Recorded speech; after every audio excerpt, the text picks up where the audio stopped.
dengan telah dilaksanakannya Musrembang Cam di Kabupaten Lebong beberapa waktu lalu, Dinas PUPR menindaklanjuti atas usulan-usulan yang telah disampaikan dari pemerintah desa.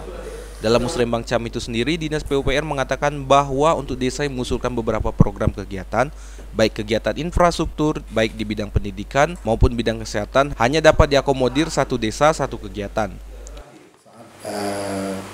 Akhir Musrembang kemarin, dan beberapa desa juga sudah menyampaikan apa yang diminta oleh sistem, seperti estimasi perkiraan biaya seberapa, terus juga gambarnya, terus juga beberapa titik dokumentasi yang diusulkan oleh pemerintah desa. Akan tetapi tidak berfokus pada infrastruktur saja. Pada bidang pendidikan dan bidang kesehatan yang disepakati pada saat Musrembang Cam beberapa waktu lalu, untuk biaya pendanaan itu sendiri di tahun 2021 masih belum normal, mengingat masih pandemi COVID-19.